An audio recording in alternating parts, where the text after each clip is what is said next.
Welcome to the show. This is where we tell you what's going to happen, but we don't know. So get ready for that, kids. Fasten your seatbelts. It's going to be a bumpy night. Alive! It's alive! It's alive!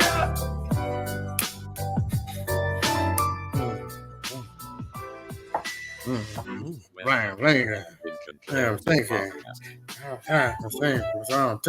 it's gonna be fun. We can stay late, smoking man's boys in the morning. I'll make it pop. I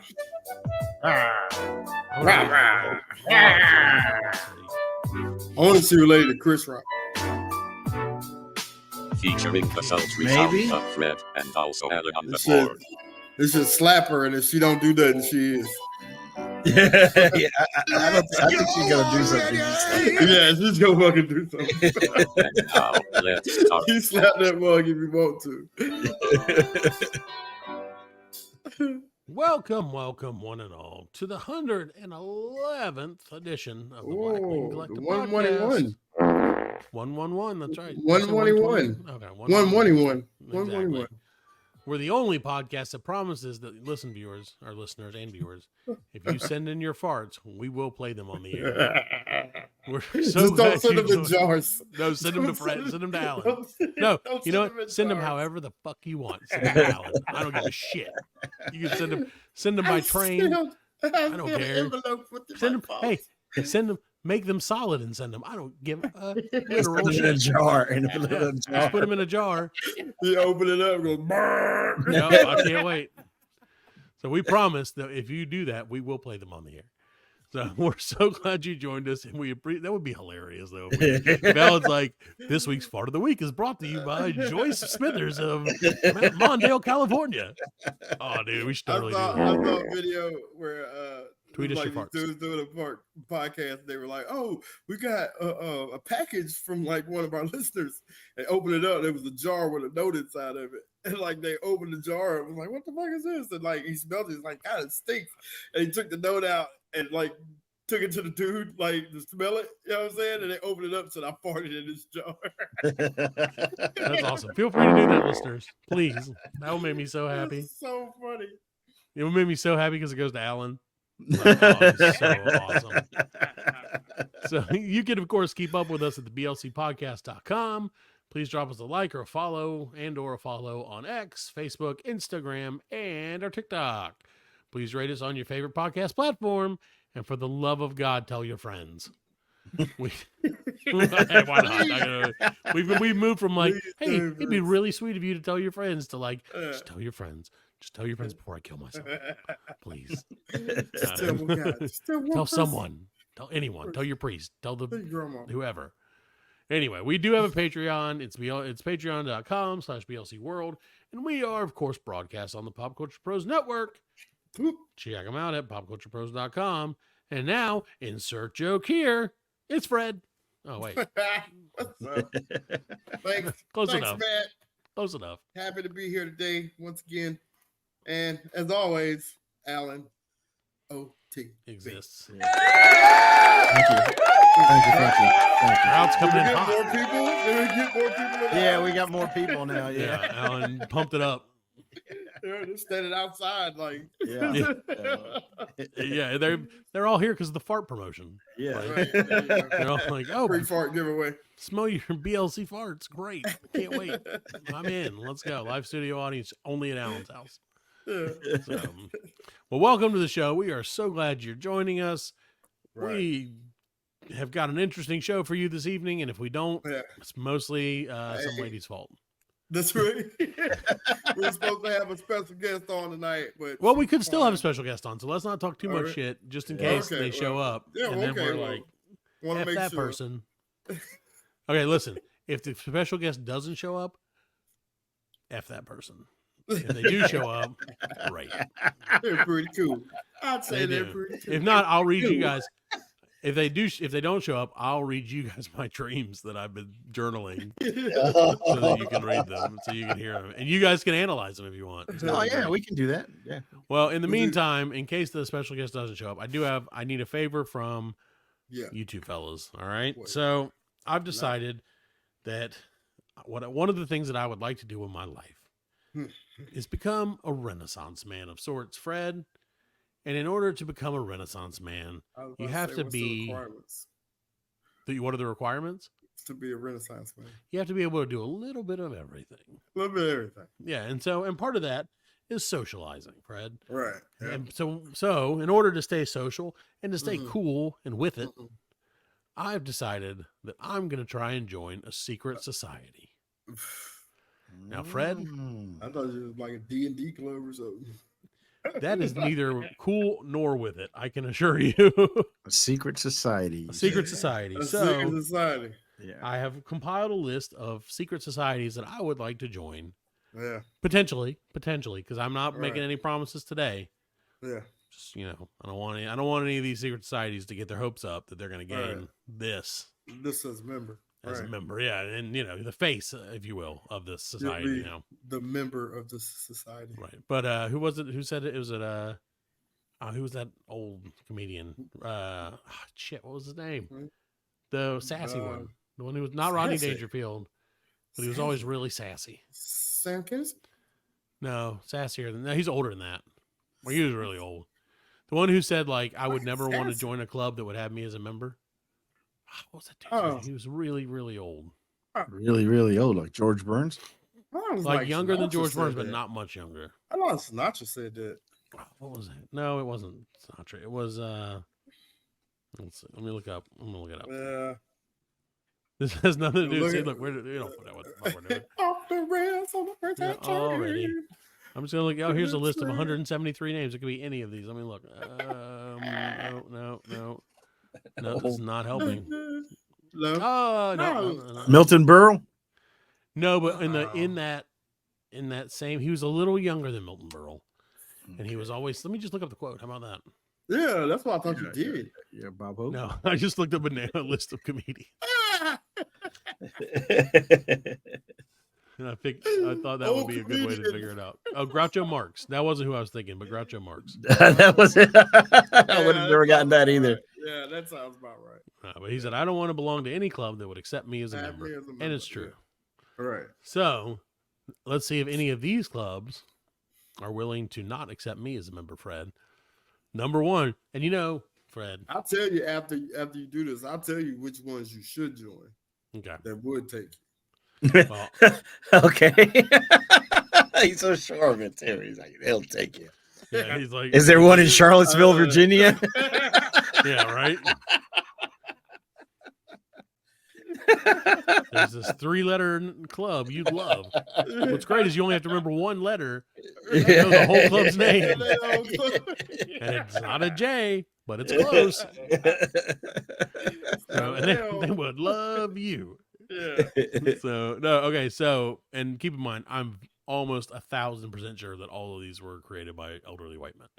So just no, that's why I think I could get into any of them. Yeah, right. Okay. So Fred, number 1 on my, or number 10 on my list of potential clubs that I'd like to join is the Alfalfa Club, not Alfalfa from Little Rascals. No, founded by 4 men, white men. Like the well, let me tell you vegetable? about it. Okay. Let me tell you all about it. Founded by 4 men at the Willard Hotel in Washington, D.C., the Alfalfa Club derives its name from the plant. To be more specific, the name comes from the plant's roots, since they will allegedly do anything for a drink. In addition, a possible apocryphal, in a possible story tells that it was created in 1913 to celebrate, guess whose birthday? Friend of the show, Robert E. Lee. A Robert E. Lee attorney at law, Fred, not Robert E. Lee. Right.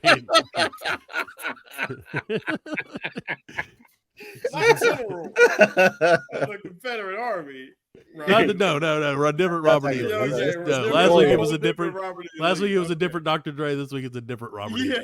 Lee. So the society is made up of only super wealthy or super influential people. That's me.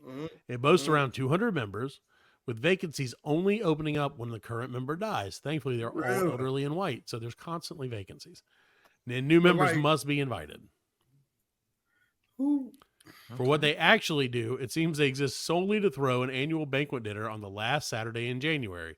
The President of the United States is traditionally invited to give a speech, with some of them coming more than once. In fact, in 2009, at his first invite, President Barack Obama said the following. I can't do it. Can you do a Barack Obama? He's like, go fuck yourself. I'm not doing it. Here, Fred, I'm going to put the Barack Obama quote in the chat so you can read it to the people. Because you can do Barack Obama and I cannot because it's racist.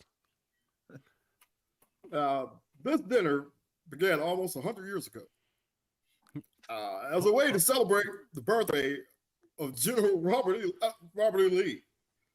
But if he was here with us tonight, General would be 202 years old and very confused. It kind of lost at the end. No, that was great. For the first 80 years or so, the Alfalfa Club refused to admit women into the ranks, a decision that was changed in 1994 thanks to President Bill Clinton's protests.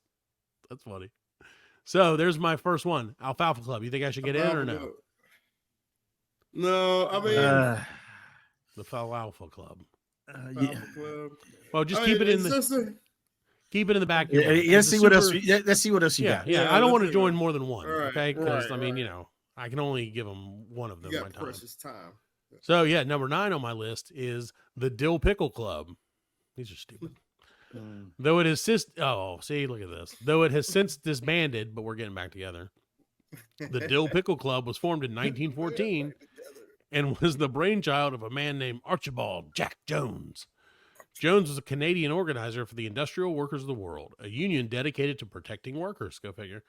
After leaving the group because of an argument over their tactics, he decided to start a society to discuss labor and societal issues. Maybe I don't want to join this one. This one seems lame. Some of the most famous figures in Chicago's history were patrons, including Upton Sinclair and Clarence Darrow. Once Prohibition began, it also became a speakeasy, increasingly popular with the young people, especially those in college.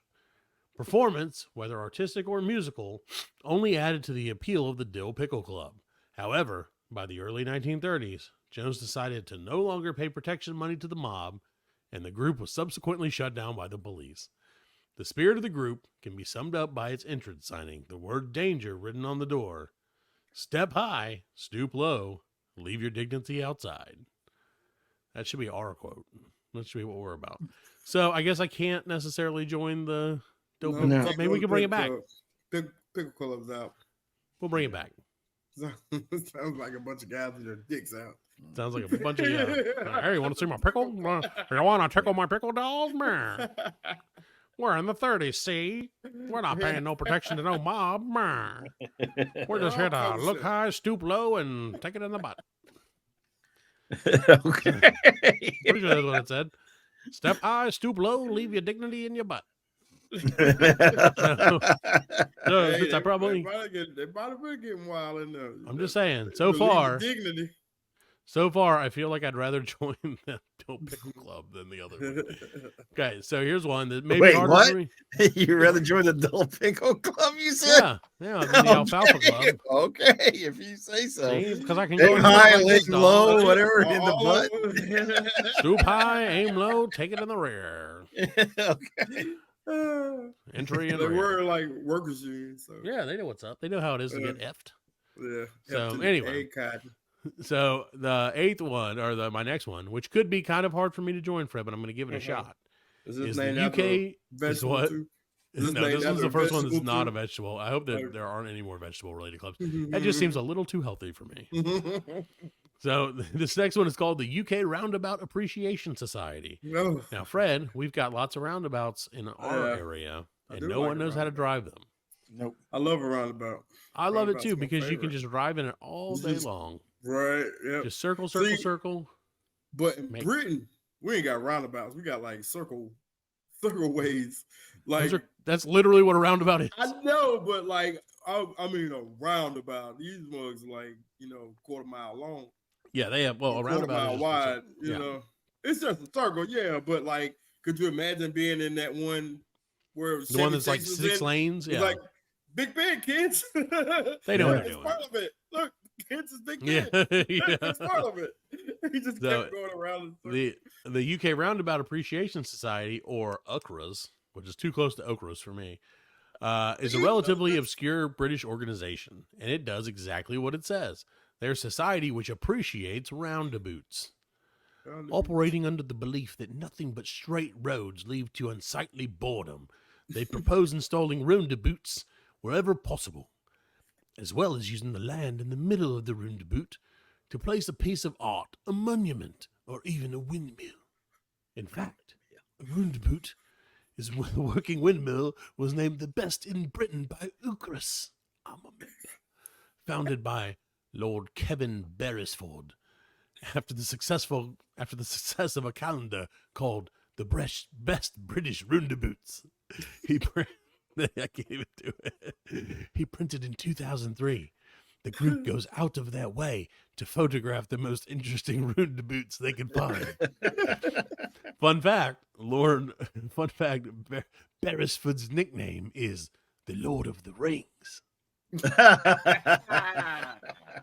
pretty good. And I would like to go just so I could call it roundabouts. You shall not pass. The roundabouts.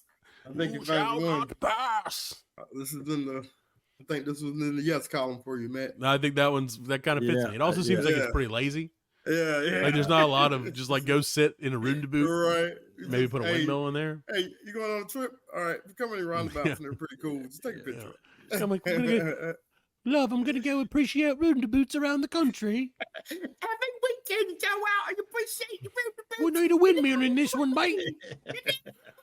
That's one fucking sexy roundabout. Anyway.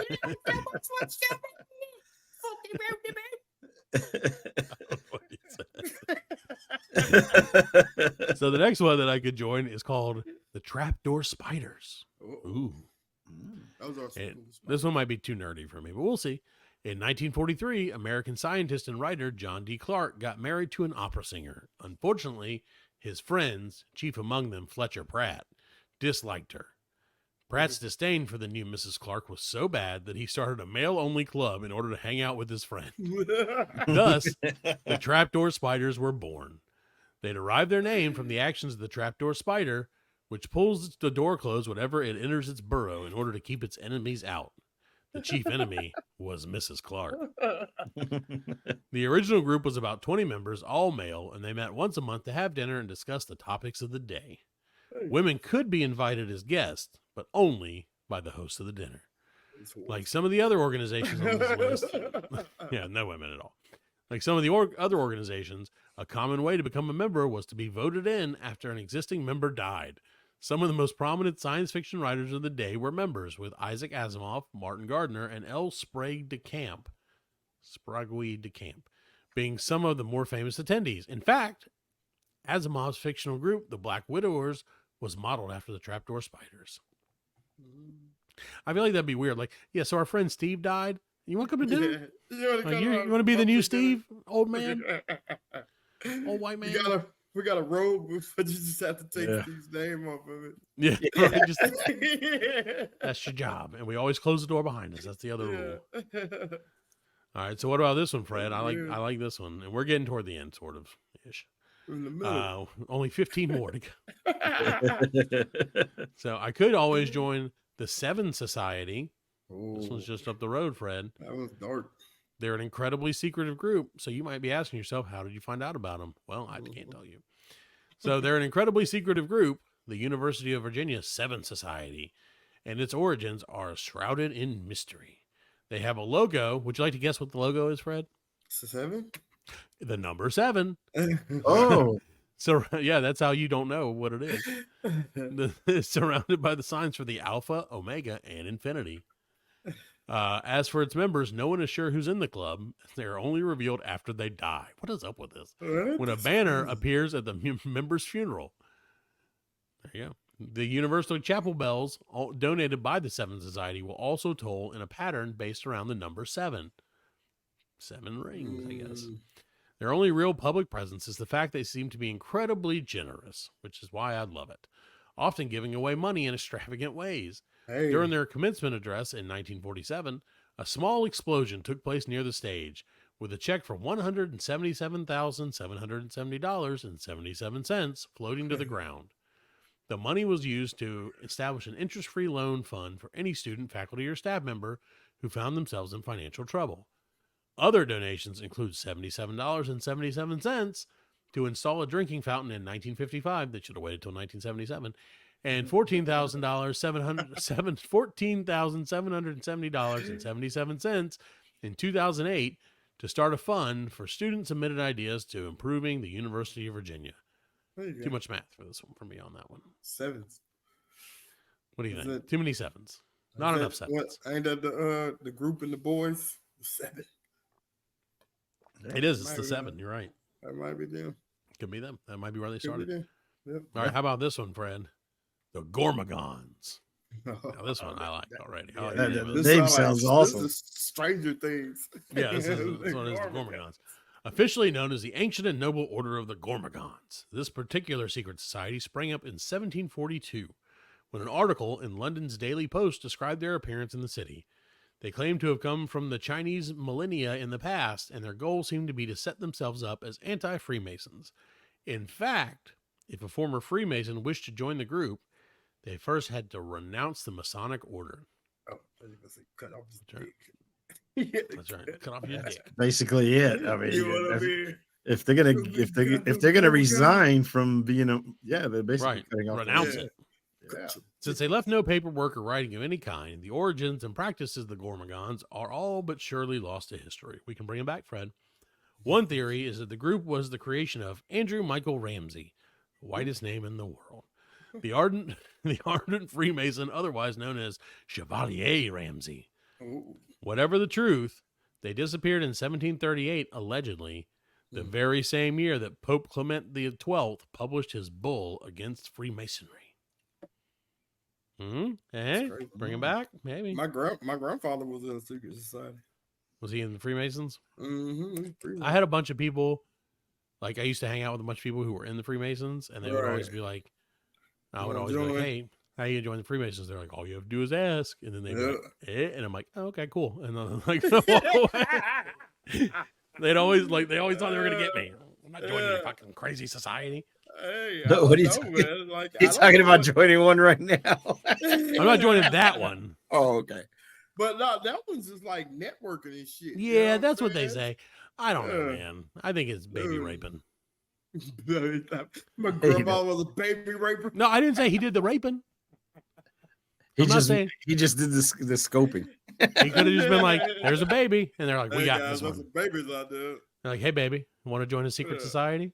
That's disgusting. All you got to do is ask. No, they would always say that, and then like, eh? Yeah, Like, yeah. not asking. No, because I just did ask. But then they'd say, "Oh, yeah." And I'm No, like, well, you have to. Hey, can I join? Yeah. your man, I don't know. Freemason? If any of our listeners are Freemasons, let us know. Tweet the show at I'm not a Freemason.org. Well, they can't let you if they're a Freemason, they can't let you know. Right. That's the Yeah, thing. They yeah. can't let you know, except they're always like, "Hey, going to this Freemason meeting again." Hour every day. Yeah, like I got caught like looking at his like one of his books and stuff like that. He like snatched this shit away from me. Yeah, because you Yeah, can't be man. knowing that stuff. Yeah. Hey, Fred, Well, while we're talking, my crypto went down a little bit more. Damn it. My Ethereum While we just were dropped having- another. while we were having this conversation. Yep, because of that, they were like, "Oh, he's talking bad about the Freemasons. We control cryptocurrency." So the next group I may like to join is the Trilateral Commission. What I like about that is it's three things. I heard Finally. that sounds familiar. Right? Our first secretive pulling of the levers of global politics conspiracy-laden group.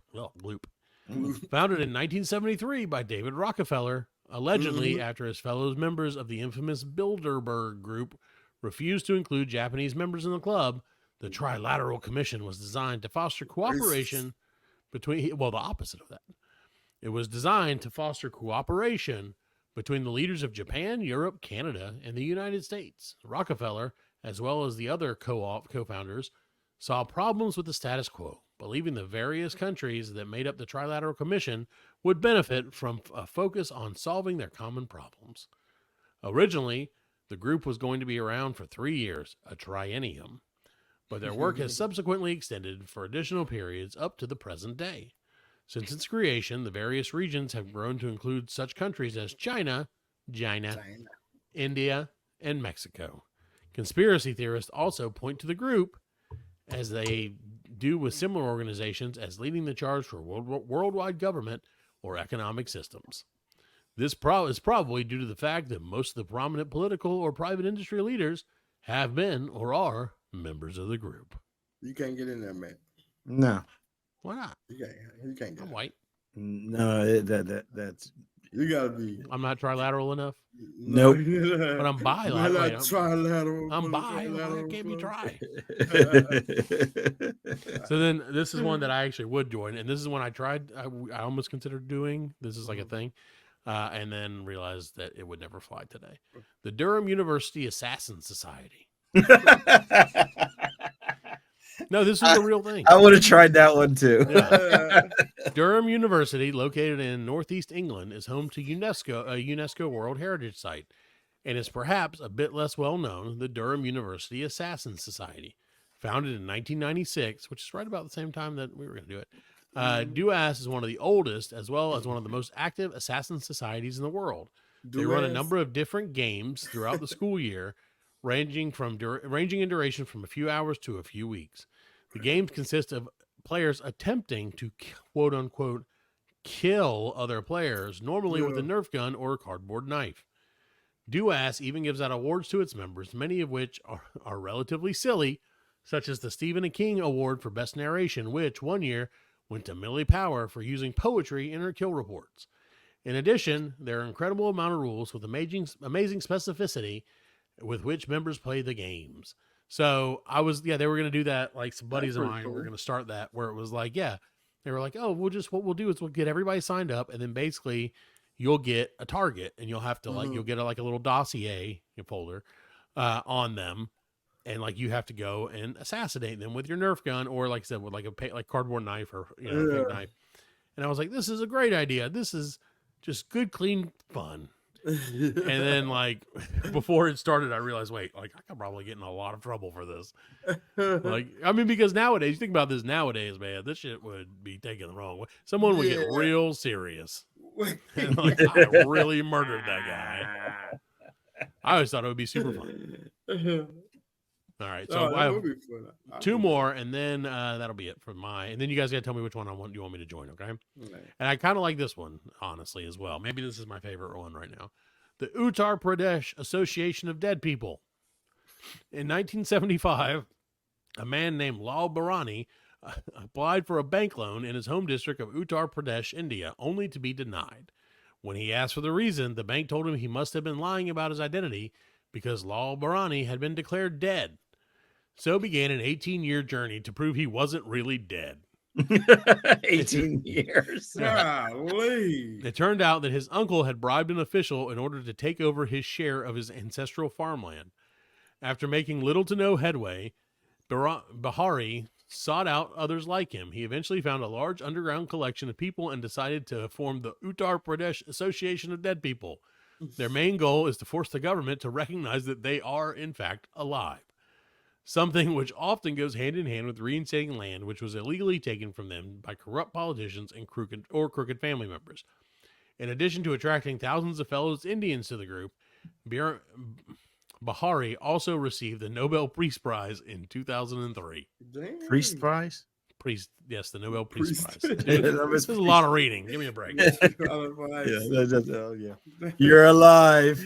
I love the idea of like, I'm in a society that proves I'm alive. You would think it'd be easier than that, but all right. And then finally, and then after this, you guys got to decide. The Hemlock Society, founded in 1980 by Derek Humphrey in his Santa Monica garage. The Hemlock Society became one of the largest rights to die organizations in the U.S.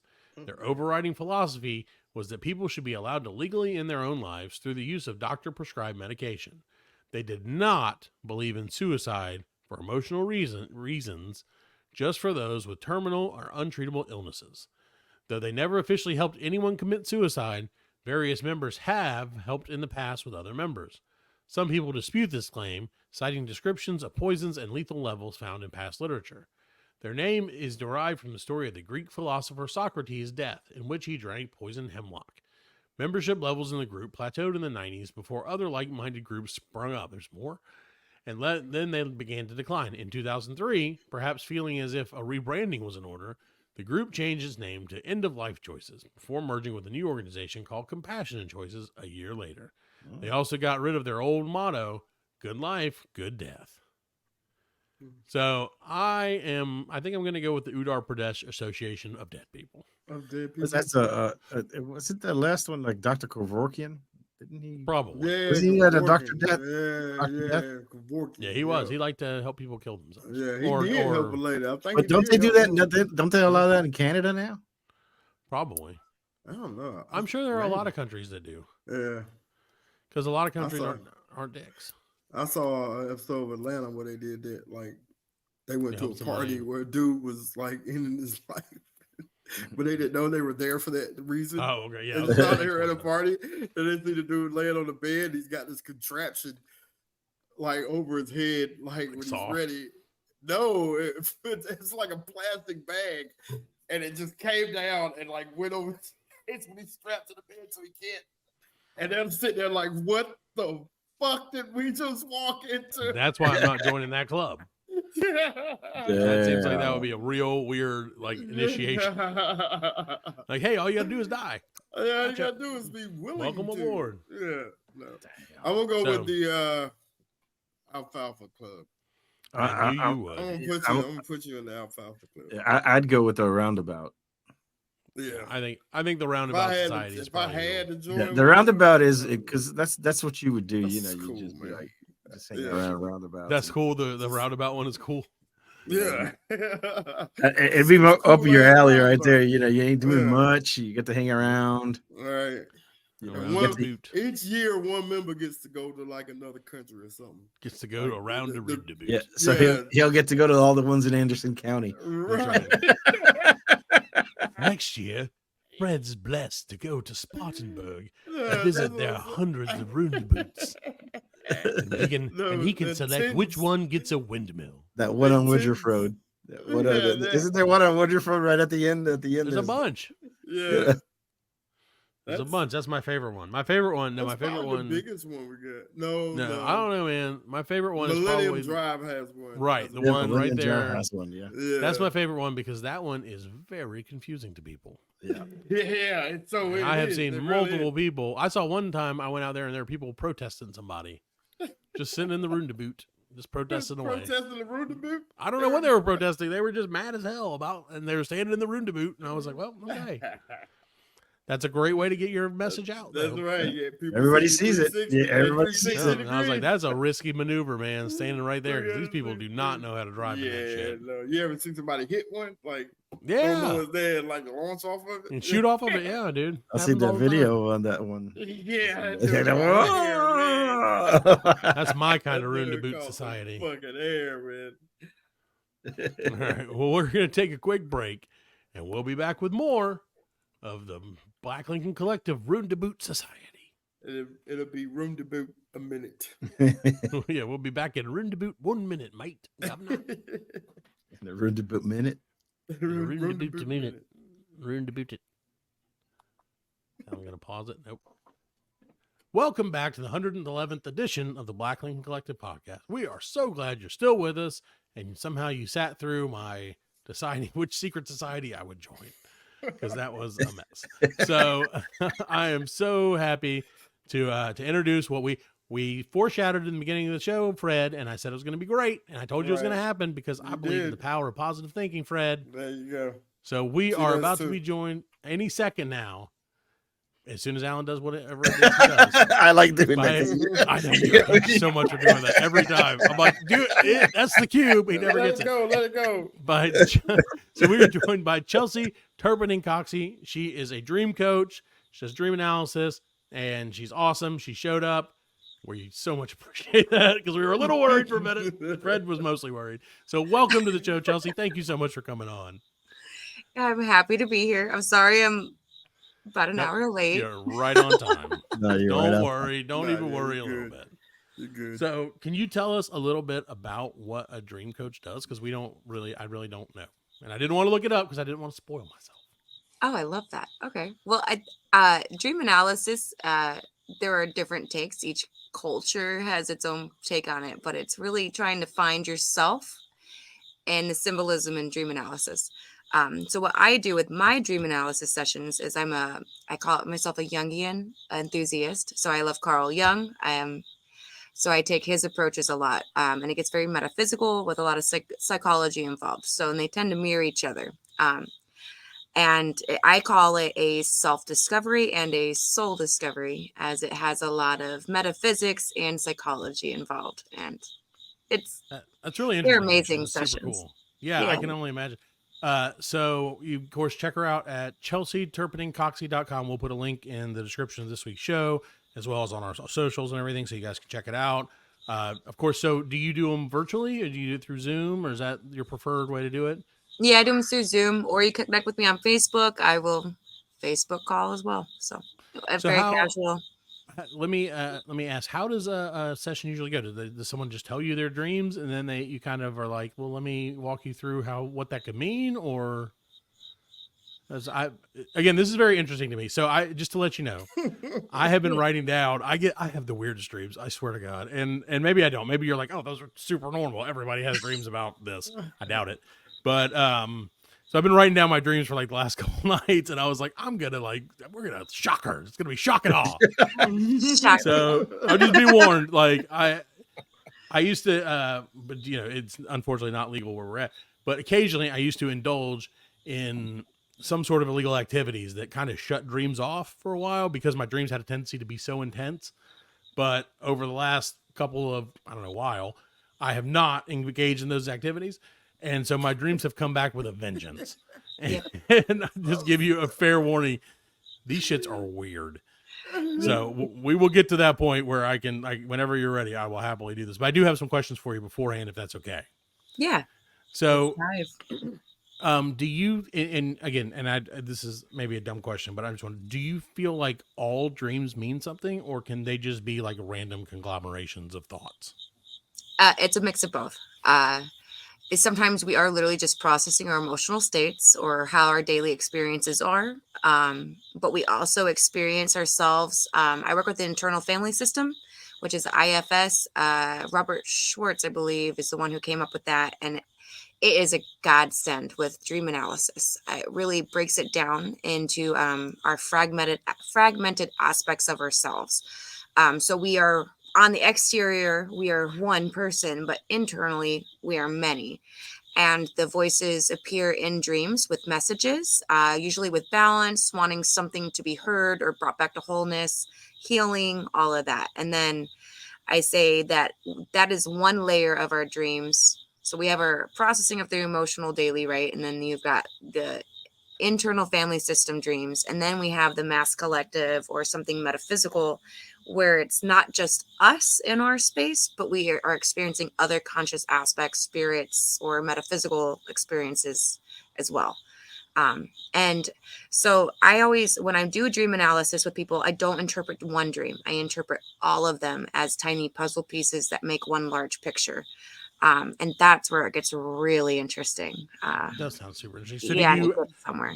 Do you request that people kind of to journal their dreams for a certain amount of time?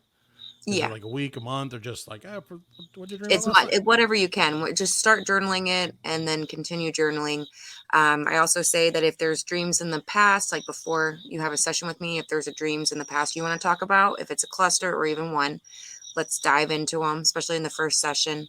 What I'm doing is I'm teaching people to know how to understand their personal symbolism, but also mass collective symbolism, and to bring it somewhere in a space that's applicable to yourself. Sure. So is it kind of a form of therapy then, to an extent? Like you kind of get, you can kind of like you said, you can kind of read about, you kind of learn about yourself through what your, I guess your subconscious is presenting you when you're, not able to hold it back. Yeah. And it's funny because you say that your dreams came back with a vengeance. I've noticed that when I create the space of dream analysis for people, they'll be like, oh, I don't have a lot of dreams. I don't remember them as much sometimes. And then as soon as they start dream analysis, it comes with a vengeance, and it like spews out with all this internal voices and whatnot. So it's fun. It's so weird. All right. So let me give you one. I got to do it. I got to give you one because it's like, okay, go ahead, Fred. Before that, I just got a simple question. This is probably off topic. I know it's way off topic. Do you believe in aliens? Yeah, we actually, they come in dreams a lot. So we do demonology, aliens, guides, anything metaphysical or multidimensional. We got a lot going on in dream analysis. Okay. Fred's a big alien guy. Not like he is. Oh, I love aliens. Not that he is an alien. I am an alien. Hey, oh my. It's great. Go ahead, Matt. Tell us. Okay. So, well, now that actually leads me to another sort of kind of question. What is your take or your opinion on like lucid dreaming? Because I have always wanted to do lucid dreaming. I've never been able to like accomplish it. I know there are lots of books and stuff like that you can read to kind of help you kind of like gain that ability to do that. You know what a lucid dream is, right, Fred? No. It's like a lucid dream is a dream where you can control it essentially. So it's a dream where your consciousness wakes up in the dream. I can do that. Yeah, I can do that. I have dreams, and I'll be like, I'm dreaming. This is a dream. I want to see if I know I'm dreaming, and then I know I'm dreaming, and I can fly and stuff. Right? Yeah. Lucid all day. Yep. Yeah, because like. And I'm sorry, man, but like no, I'm mad at Alan. I'm not mad at you. I usually have this dream, like 2 reoccurring dreams that I have, and I like both of them. But one of them is in like I'm in an empty mall, and like they just waxed the floors or whatever. It's just like a big space, and I'm ice skating on my socks, like. I'm just like skating around the whole thing, and I'm loving it. And there's another one, like Alan said, it's flying, and it's like I'm on the ground, and then I can just, you know what I'm saying, and like see everything from an aerial view. Those are 2 like dreams that I have, and I like you said, I try to control those when I have them because I like them. Yeah, because I have in my case, it's I'm back home. And there's always like a tidal wave. Back home is Puerto Rico. Puerto Rico, yeah. And there's always like a tidal wave. And I'm a kid, yeah. Okay. And there's always a tidal wave coming towards the house, and I get scared, and I'm like, oh, wait a minute, I'm dreaming, and I'll just go and fly away. Yeah. It's like I know that I'm dreaming. Right. It's weird.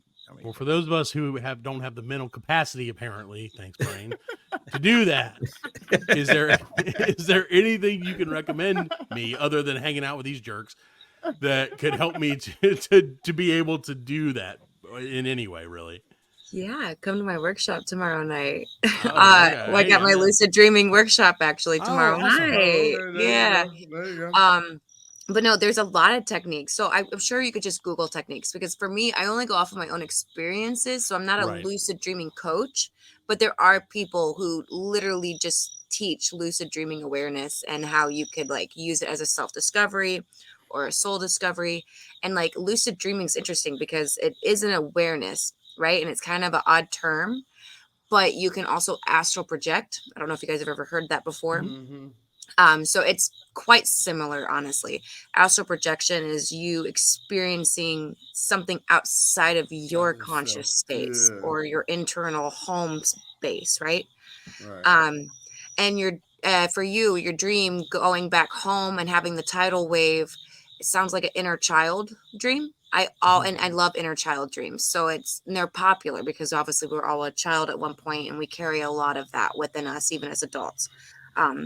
An inner child always has something to say, or if it's uncomfortable, or if it wants to express something, or even if it's something that happened in childhood that you want to have acknowledged. It could be just like even a fear or a feeling or an insecurity of whatever that was, right? Yeah, because I used to have a lot of nightmares that were tidal waves that I'd be looking out because we live next to the ocean, and I would look out and see the tidal wave coming, and I remember those were my nightmares. It was literal fear than a Now I just fly away. Well, that's beautiful, and nature does cause a lot of damage. So I have people who have dreams about thunderstorms because they live in areas where there's a lot of tornadoes, and it literally devastates or something to be afraid of. But sometimes it's even like family dynamics or how, just whatever, maybe an insecurity. So I always say like symbolism is not black and white. It evolves with us, and it holds very deep layers of meanings. And so a dream you say you had a dream last night and it holds a meaning to you today, 6 months from now, it will evolve into a much deeper meaning, if that makes sense. And your dream with the mall sounds really familiar with the ideas of like dreams with airports or going through mazes. Those usually represent your process going through life. So it sounds like you're kind of skating through life a little bit. Wow. Yeah. Right? It's crazy, man. Stop having these people on telling me the truth. I love this stuff. So, Chelsey, a few weeks ago, we were lucky to be joined by a lady named Linda Fay, and she was a tarot reader and medium. Yeah. And I think it was about a month ago now, 3 weeks ago, something like that, a month ago. And she absolutely destroyed our minds. She did like a quick tarot reading for my wife, and then who's not obviously on the show tonight. And she also did just some I guess channeling or whatever, mediuming. I have no idea what it's called for like Alan and for us just in general. And it was sincerely like, okay, I'll be honest. I'm the most skeptical probably one on the show. Like I'm generally very much like, oh, if I can't see it or like touch it or feel it, it's bullshit. Usually I like to think that, but then like, and honestly, this is one of the reasons we do this show is because we get to talk to people that are just not what we're used to. You know what I mean? Right. In a good way. Yeah. So we've had a lot of people on that I'm like, holy crap, man. Like there's a very like grumpy old man part of me that's like, everything's bullshit. But like the more people we talk to, the more I'm like, oh my God, man. Like I've been a little bit of a sucker to myself because like sincerely, like when I hear, like I said, talking to her, and then I feel like as soon as I tell you these dreams, you're going to be like, well, go check yourself into a psych ward, but which is fine. No, it's fine. It's probably a good thing. But it's like one of those things. It does. I have to admit, it opens up your consciousness, it opens up your mind, and makes me think, holy crap, there is more to to life and to like our existence than just what you can see and touch. Yeah. Yes. So it really did. Like I'm not shitting you. Oh, by the way, for the listeners, Linda will be back for our Halloween episode. She asked me if she could come back and do something. I have no idea what, but I feel like it's going to be not great. I'm a little worried. If I'm being honest, she's going to like channel somebody that we don't want to have on the show. So, I don't know how it's going to go. But yeah, but I have to say, like I said, sincerely, like hearing from you, and then hearing from all these different kind of folks, it's really is very much an eye-opening experience. And so I do appreciate you coming on. Absolutely. So I'm going to give you. I have 3 dreams that I wrote down, and they were interesting. So I'll give them to you one at a time, and then feel free to give me your feedback on them. Or if you want to wait for all 3 and then wait to the end, that's great too. So these were over a course of the last 3 nights. And again, like I said, I have always had really, really intense dreams. Some of them have guest stars. Robert De Niro frequents a lot of my dreams, or used to back in the day. And it's a very cinematic experience. I really don't understand why, but it just is. It's weird. So my first dream, and the shortest one, and then this is really all I could get when I, because like I said, I woke up and I was like, I have to write this down, was that I had a dream 2 nights ago that I was trying to write a parody song based on Miley Cyrus's Party in the USA, but it was about Krispy Kreme donuts. What? That was the whole dream. I don't know. I just was writing, like the whole dream was me running around like, how can I make Party in the USA about donuts? And then like writing it in my head, and I wish I would have written down some of the lyrics that I had come up with in the dream, because I'm sure that they were very great. Party in the Krispy Kreme. It really was like that. It was really weird, Fred. Like, so I don't know what you could pull off that one, but let's go through all 3 dreams. Okay, let's go. Yeah, the other ones, and again, they just get weirder. So the night before that was I went to a nice restaurant with my family and got a standing ovation for working with a guy who happened to be eating there. Okay, we went to get food and keep in mind, I woke up and immediately typed these into my phone. So some of the words may not actually be words. Just as I'm reading this now, because I didn't really read these before, I just typed them in and went back to sleep. So anyway, so got a standing ovation for working with a guy who happened to be eating there. We went to get food to go in the middle of the meal, and the lady gave me a shirt, but refused to give me my food unless I agreed to let them sell my house. She said it had to be a serious offer for me to get my food. Then when I got back, all the food was gone. Then I forgot to say... This is so stupid. Then I forgot to set my fantasy football lineup, and my app wouldn't work, so I had no quarterback, and Brock Purdy, who's a quarterback for the 49ers, had 20 points already. Then I tried to pick up Kenny Pickett, but the app wouldn't load at the store that we were in, and that was the end of the dream. I have no idea. Oh, my This is what I deal with, Fred. This is what I deal with every night, Fred. I wake up, and I'm like, what shit is going on around here? Start back smoking. I think you might be right. So then last night, and again, this just gets weirder. I dreamed that I lived with my mom and my grandmother, who my grandmother has since passed. Well, has not since last night, but has passed 5 years ago. Yeah. Just for the record, it wasn't like, oh, I dreamt about it and then she died this morning, and I'm like, hey, let's do the show. So, so she's, so I live with them, but they refuse to eat so that they didn't have to worry about it. What it is, I don't know. And then I was forced to pee into a trash can filled with kitty litter, and then went back to my room where I watched humongous ants fight weird bugs on my bed. Then I got stung on the finger by one of the weird bugs. So I went outside and had a karate fight in an alley until everyone started running towards me in a crowd because the aliens had showed up. This is exactly what happened, Fred. So cool. All because right. then aliens showed up, and I smoked a cigarette, and I quit smoking cigarettes a long time ago. So, and then I woke up, and that was the dream. I just, again, Fred, this is what is in this head all the time. Your symbolism is really interesting, but I love it. Is it? Because I feel like it's more just retardedness. No offense to retarded people. No, so the subconscious will use whatever material it has to get the message across. That's why I say your symbolism is interesting. Okay, so your Miley Cyrus is a creation of trying to collaborate maybe something very random, putting it together, right? So don't look at the details per se at what it is like in daytime. Okay. Think of what it actually mean in definition on a deeper level. Sounds like you're trying to create something, to build something. This middle dream sounded like there was a lot of congratulations, you reaching your goals, getting that, right? And then that last dream with your grandmother and smoking a cigarette and all that sounded like maybe that you needed some guidance and there was some stress related to trying to do that. So if you look at them as clusters, because when I look at dreams, I look at them as puzzle pieces. I don't just interpret one dream individually as a solid thing on its own, even though it can be. They really paint a bigger picture. And it's not just even in one night. It can be within a grouping of several months. So it sounds like you're trying to build or work on a project or something that's going to take some collaboration of creativity to bring it together, no matter how random it might feel. As individuals, you have to pull it together into something, right? The moment you do that, there will be congratulations or this feeling of winning within yourself, even if it has the celebrities involved and all the hype, right?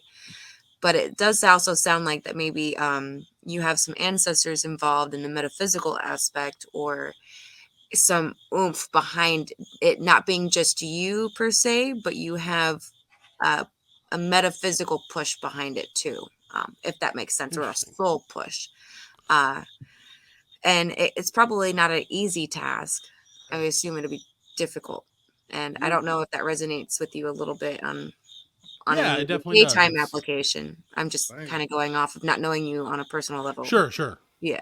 But it Not sounds yet, but now You're that I'll good. be. If you pulled that out of what he said, Yep. Fred, I I love it. love You're symbolism. I love Fred Great. that your dream is like I was skating in just shoes skating. in a mall, and Yeah, I'm like yeah. I had fucking alien cigarette karate fights and peed in glitter boxes and got bit by bugs. There's some conflict and trial Yeah. and pushing There forward. is. But Most they of my Yeah. conflict and Yeah. trial is with the guy right here. No, I'm it being sounds honest. like he's the perfect mix then. He's such a douche.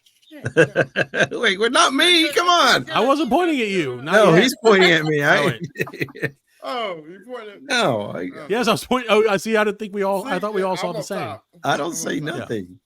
You don't say And that. it's interesting about tarot. So I don't know if you guys are familiar with tarot, but dreams have an energy about it in flow of how it progresses, the same in symbolism as tarot cards are. And Okay. I love When- tarot. I use a lot myself. So they're When very you were much reading him, you were saying some of the like same things that Miss Faye was saying.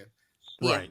Yeah. So Which they're is- very synchronitic or Right. there's Which is synchronicity really in crazy it. to me. Like, Right. and that's why I'm Crazy. saying I can't.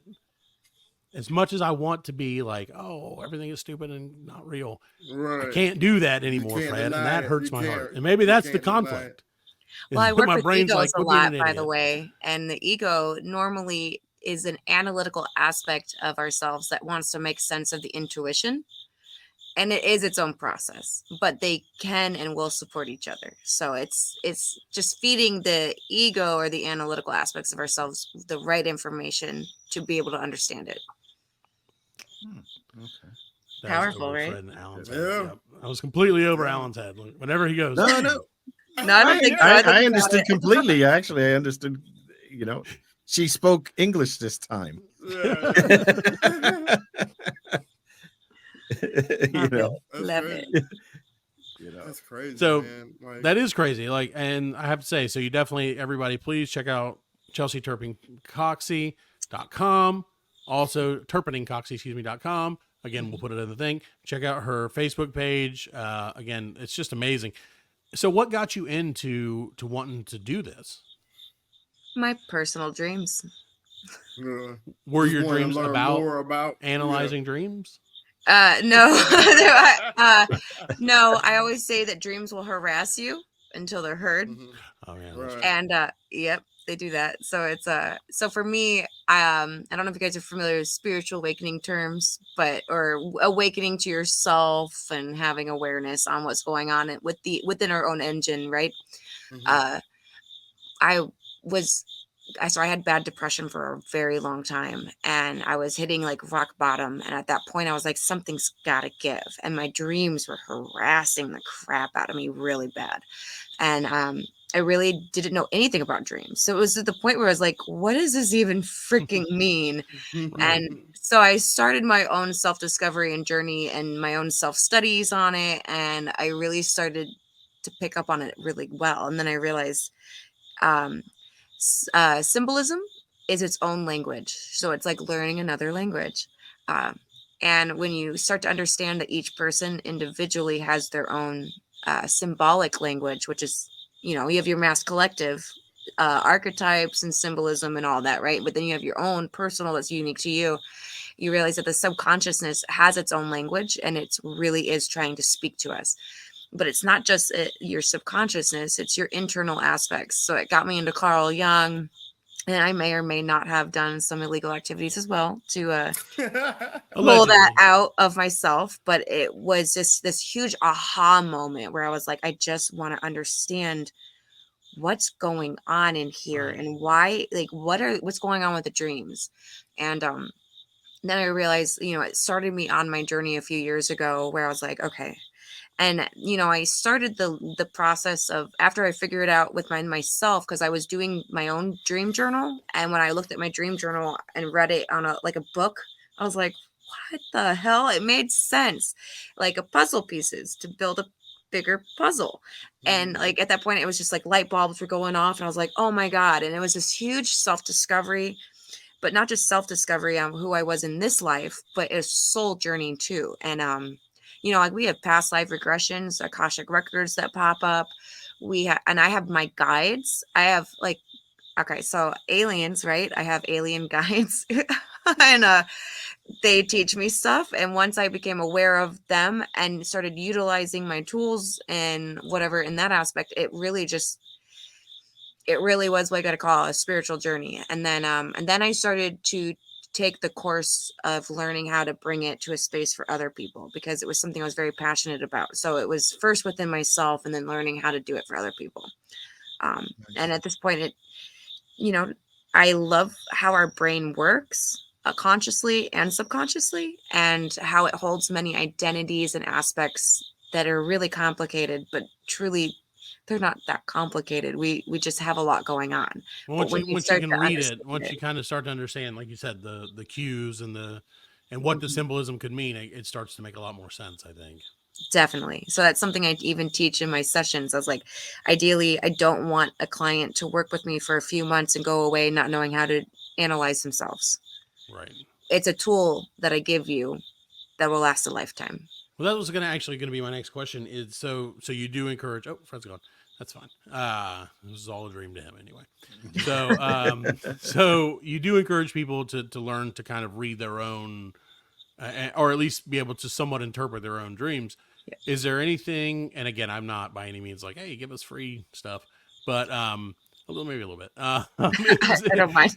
Is there anything that I guess like some tent poles for that you would maybe kind of teach to people and say, like, if you have these kind of dreams, or this recurring theme generally means this, or is it more like personalized toward specific people? A mix of both.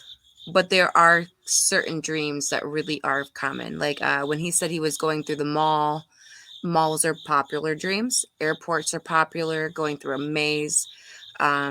Those tend to be a lifespan or going through life. When you find yourself exploring a house, if it's your current house or just a random house that even feels familiar, it's you on an internal scale and you're exploring yourself. So you can go from room to room. Hallways represent transitional phases usually. It's really quite popular, and it's funny that it stays true to even like the individual person. So I call those like archetypes still, or maybe not like an archetype, because archetypes are like, technically Carl Jung explains them as spirits or their own personality. So it's more of like a person versus an experience of what you would have like on your, like a house or of the mall. So like, but it's how we view ourselves overall as a whole symbolically. So like a lot of people are exploring houses. I noticed that a lot of the time the inner child will also be very prevalent. That's why I was like, when you said you were back at home and having the tidal waves, that was probably a serious fear of actual nature effects, but there's probably something deeper to it as well. That tends to be the case.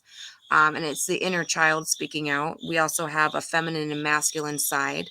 Those each, we all have that. So they always have their voices for balance. So like you being men, you probably have dreams about women that you're in love with or feel close to or interested in, but you don't know them in real life. That would be your feminine side. I've had many dreams with the masculine aspect. It's the duality aspects that Carl Jung talks about a lot.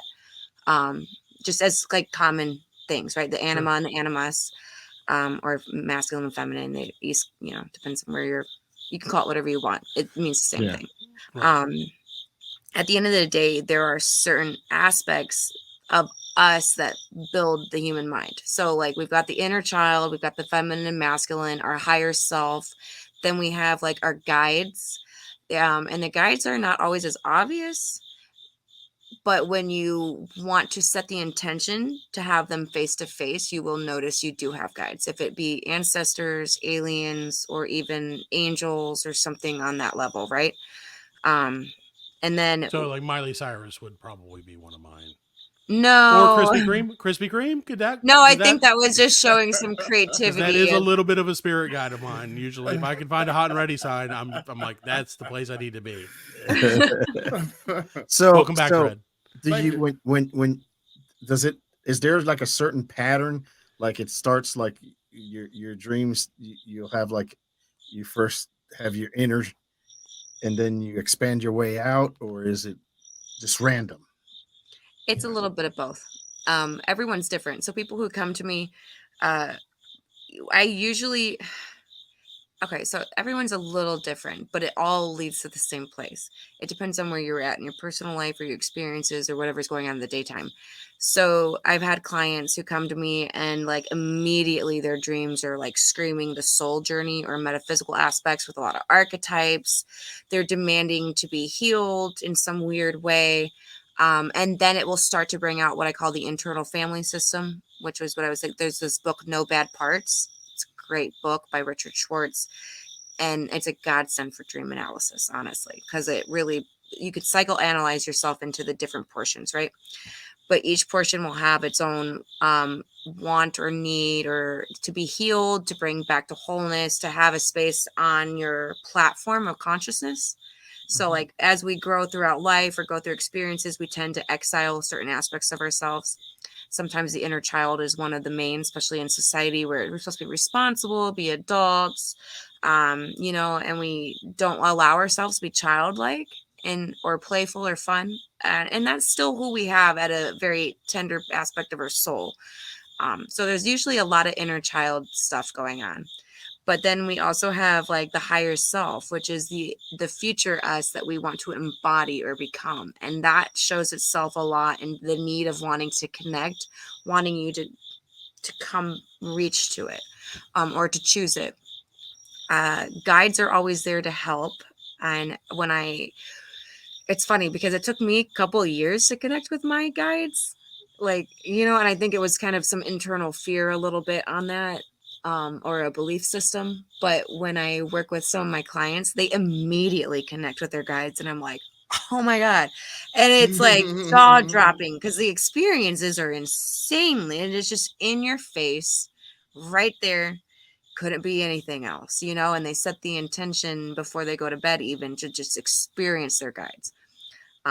So like, but when we go throughout life and our experiences in life, we tend to manifest extra aspects of ourselves. So some of those are not necessarily always authentic. They're picked up from other people, maybe like your mom or your parents or any authoritative figures. The ego is really big in dreams. It tends to show up as a manager, something trying to control other aspects of our shadows or exiled aspects, trying to manage them, push them aside, chase them. So we see a lot of there's a lot going on. You could have like 10 different characters in your head, and they're all choosing different symbolism or patterns to represent themselves. And some of them get along and some of them don't. And it gets very obvious sometimes. But so what I say is usually we start out with internal family system dreams, but they're usually tied in with metaphysical dreams too, that mirror the internal. Which makes sense because it's always a mirror, or a magnetic thing. Right. And then if people come to me and they're having a daytime struggle, I can't get to any of those points until we figure out the daytime struggle. If it be whatever that be, everyone's different. So like, if say one client's got a mother who's a narcissist and controlling her life too much as an adult. So it's a lot of inner child things coming out, but at the same time, we can't get to like this depthness within her until we resolve what's on the surface. And I've seen that a few times. So even with, I'm going to say demonology, she popped up. I had one client who was struggling with archetypes of like Freddy Krueger and nightmares since he was a kid, and it was manifesting physically in his life to the point where he came to me and like we had to spend a month working on like demons and trying to get to higher realms and to escape. But as soon as we got out of that, it was immediately a self-discovery journey. So I always say it kind of goes in a process.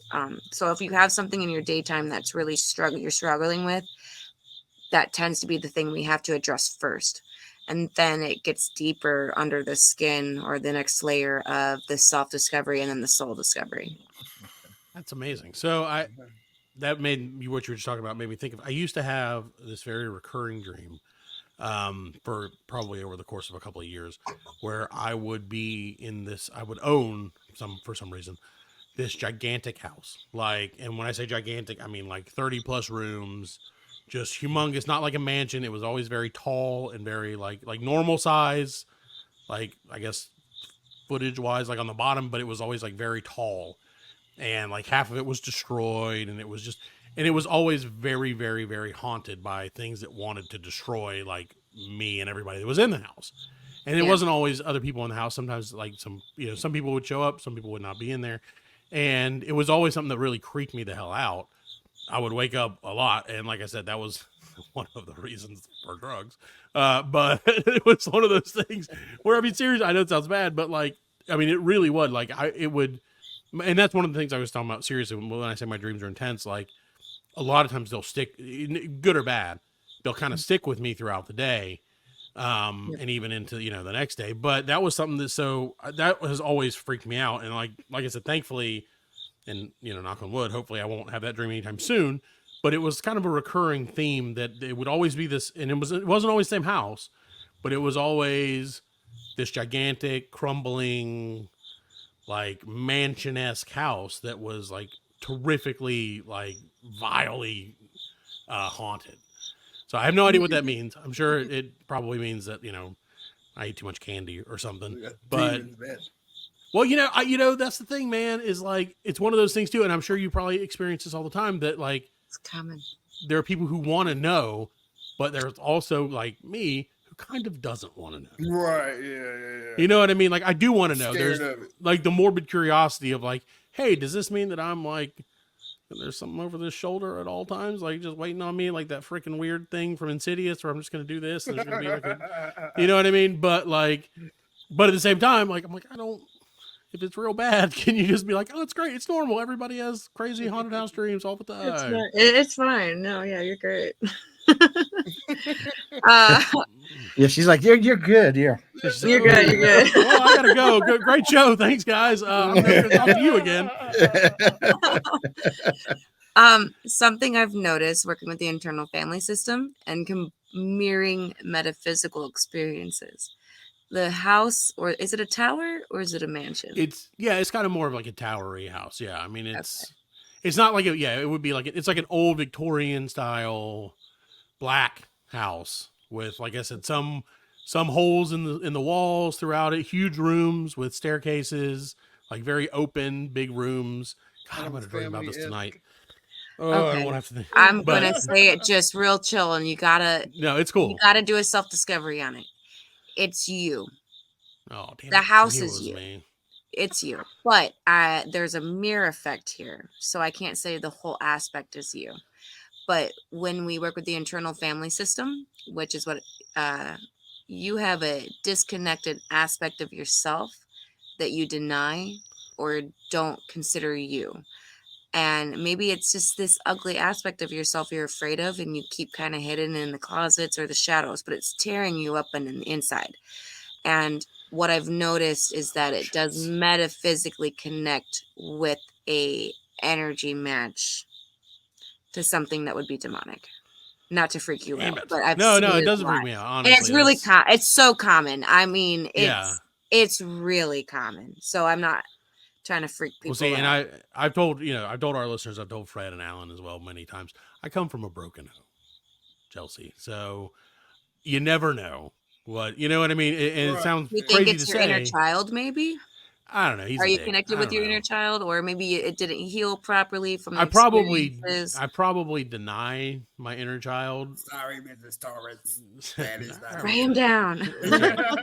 But I probably deny that those feelings have a tendency to kind of shut them off, and try not to dwell.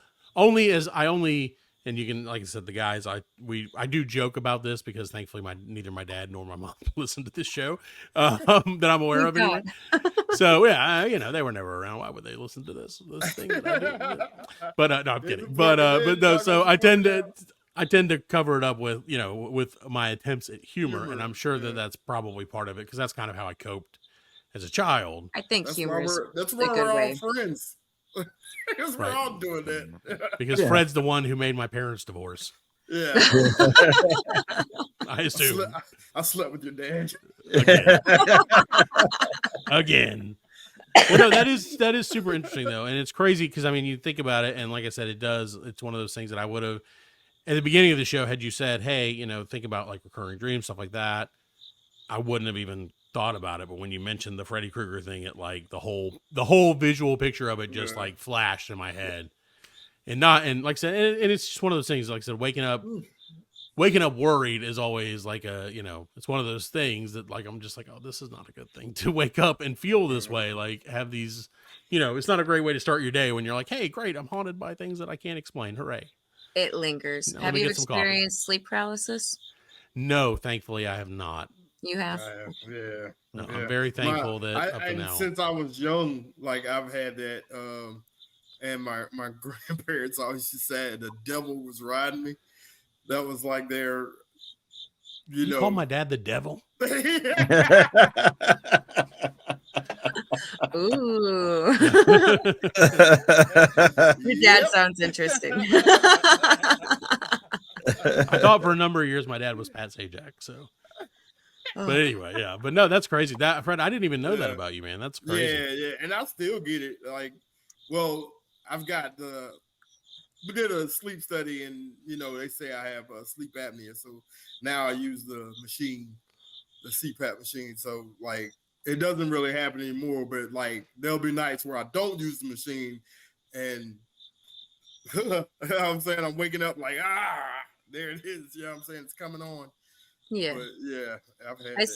I see sleep paralysis from the physical aspect and the metaphysical. So that's why I always ask. And so the sleep apnea would make sense if you're not able to breathe and you're caught in between this weird sleep and awake phase. That would make a lot of sense. Yeah. Yeah.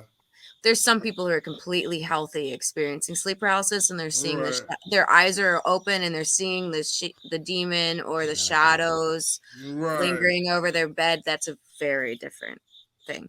But I do understand how like the sleep phases work and how you can be caught in between maybe REM or your body's full of sleep, but you're waking. There is this weird caught up moment too. Right. So no, but like before that, like when I was young though, like. And I wasn't.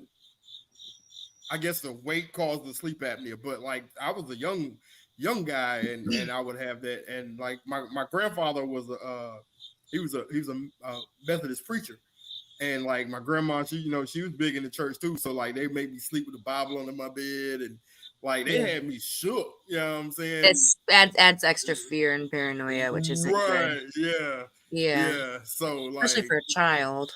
Right. I was probably 10, 12 years old. Like you're like, oh my God. Yeah. Oh my God. And then like to make it worse, like we lived like on a farm.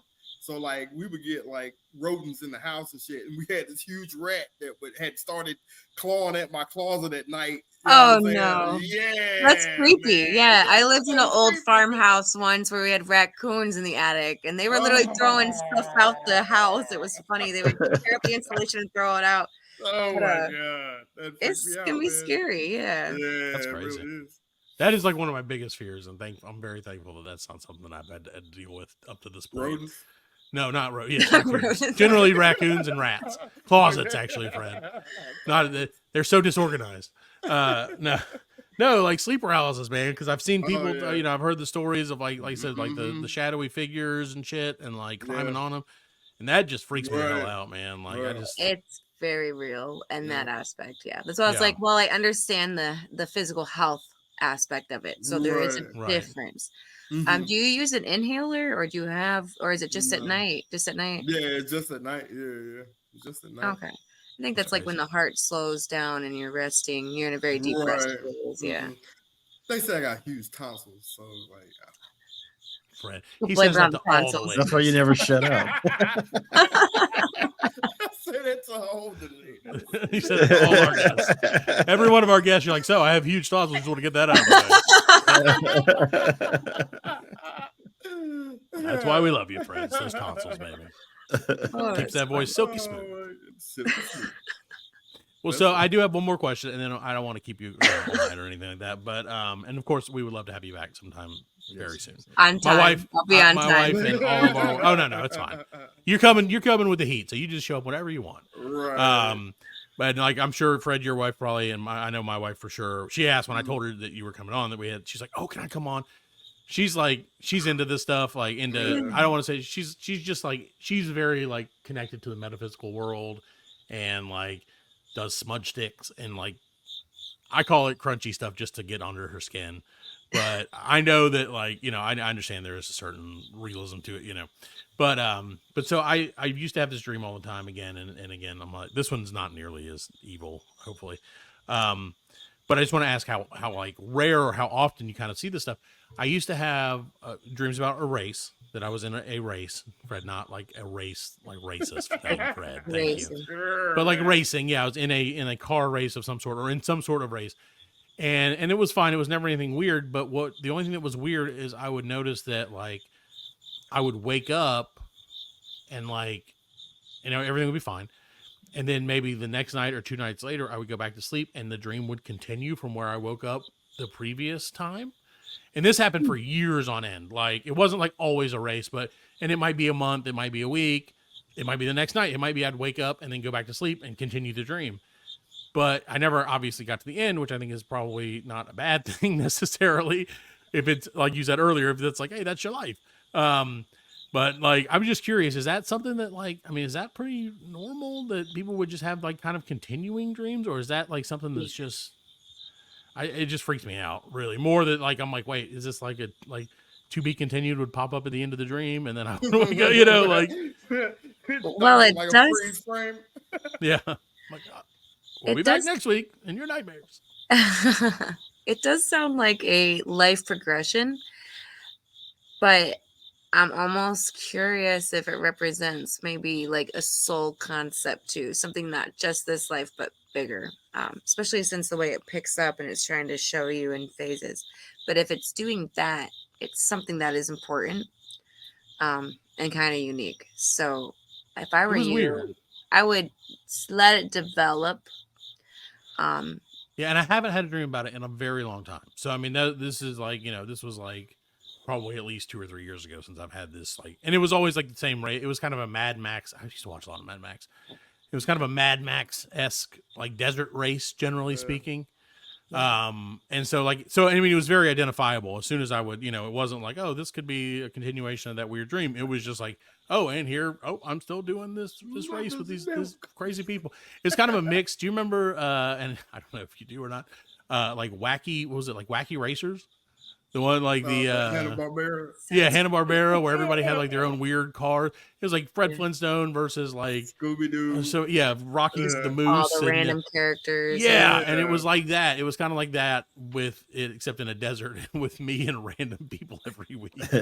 I have no idea. Lie, it does sound like a very complex symbolism where it's not just this life, but it's probably like the soul journey too.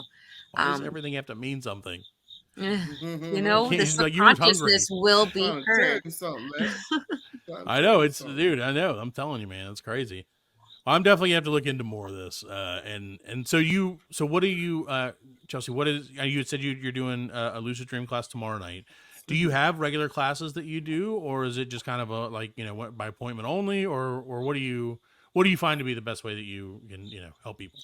Well, I have one-on-one workshops, and then once a month, I try to do a group workshop for $10. That's like on my clients and people who want to learn how to do dream analysis and take the homework home and self-apply, which is very doable. That's kind of how I was doing it, was self-applying to myself.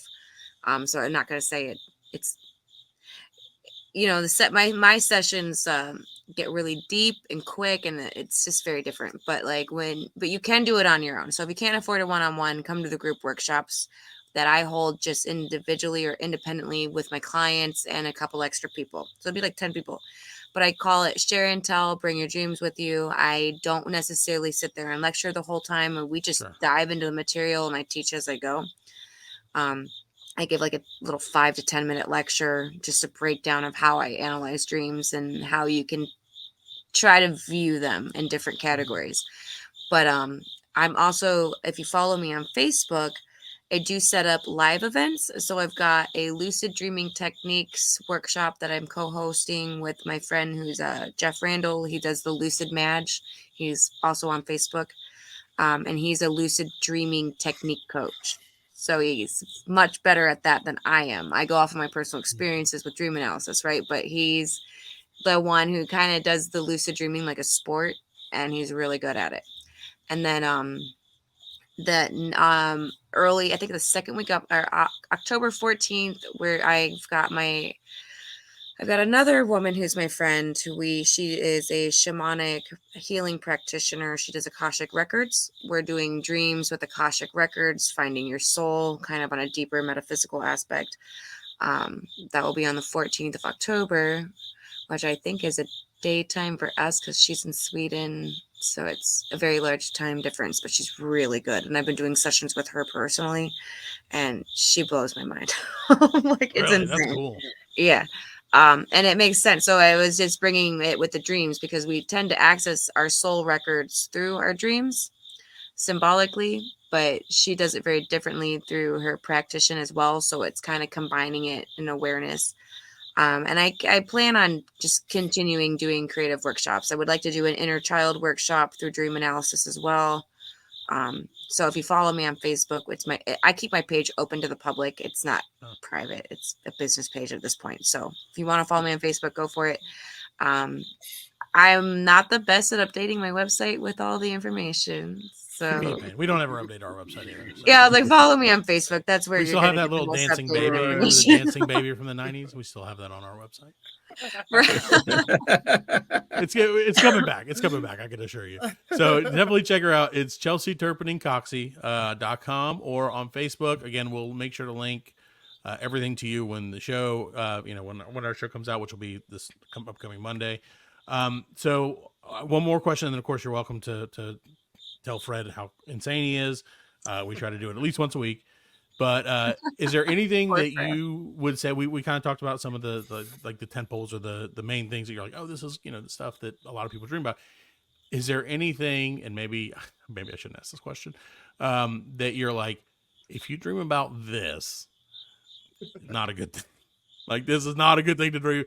Like, if you keep seeing this thing, I don't know want to say run, but maybe slap yourself in the face or something. And again, if there's not, or you don't feel comfortable, wouldn't want to force anything out of you.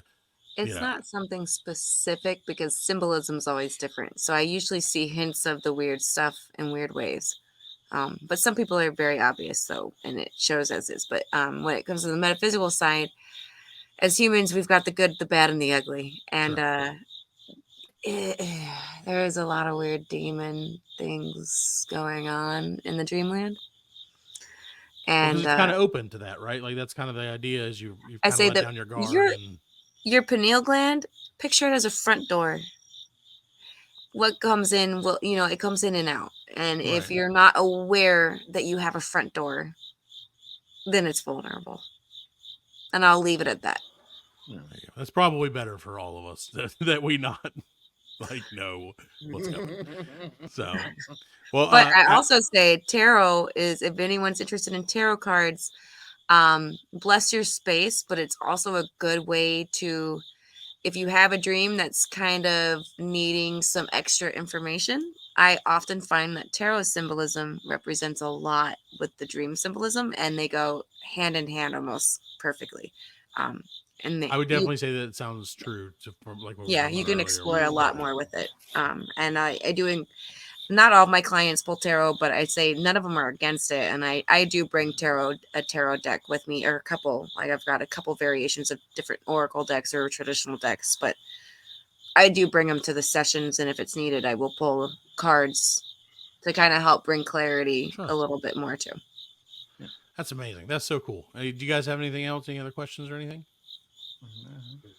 No? All right. Well, it was nice Chelsey, to meet you, and thank you for coming on the show. Yes, thank you so much for coming on. This is awesome. I love you guys' energy. It's great. A little scary for me, but don't be afraid. Don't be afraid. No, I'm not afraid, because once I learn how to lucid dream, I can kick those ghosts' ass. Yeah, and I can win that fucking race. Finally, after 20 years, I can win that race. I want that trophy. Or you can quit. Journey. I can quit. That's true. You can quit. Be like, fuck this. That'd be my problem. I'd be like, I figured out how to lucid dream, and I stop for cheesesteaks.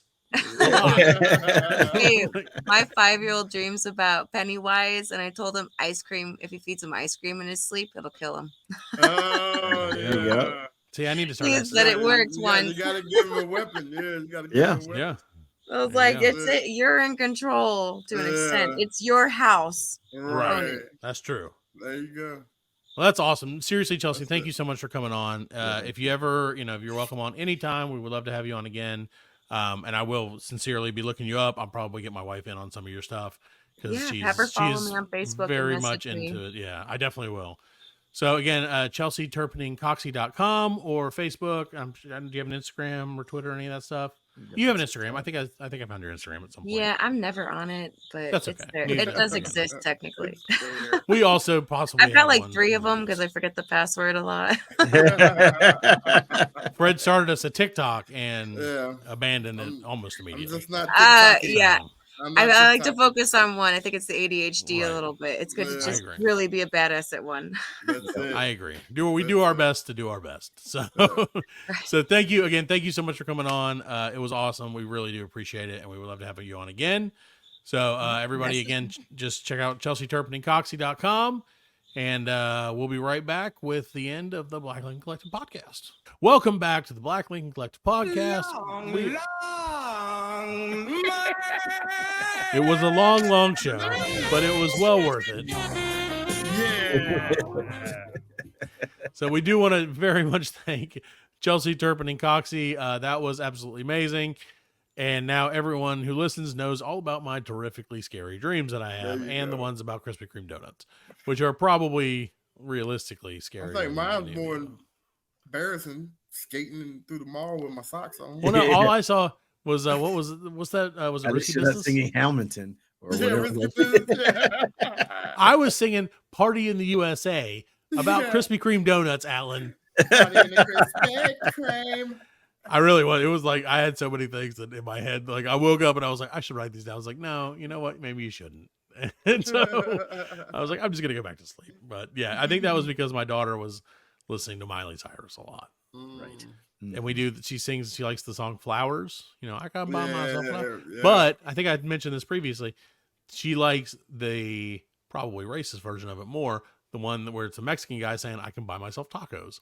So, and we sing that one all the time. Well, ain't nothing wrong with buying tacos. No, and it's a Buy dude. yourself And, tacos. I mean, it's not racist. It's just kind of. a I'm like, Mexican dude. yeah, he's a Mexican dude. He's funny. Okay. He's like, I I can can buy buy tacos. myself I can tacos buy myself from the street taco stand. Yeah. Buy myself some nachos. Yeah, see, they don't have those And here. Dulce. I wish we had those here, like they do Street California. tacos? Yeah, I do too. I wish that too. Maybe someday. Maybe when we do a live episode, we'll get a street taco stand. From a out there. taco truck. Yeah. Dude, I would love if we could pull. Oh, speaking of that, we're gonna have Conrad from OK Taco is gonna be on next week. And maybe he can kind of scratch that itch for us of the taco truck episode. So, well, thank you guys very much for listening. Appreciate you guys for sticking around. I know we went a little long this time, but hopefully you got some good information.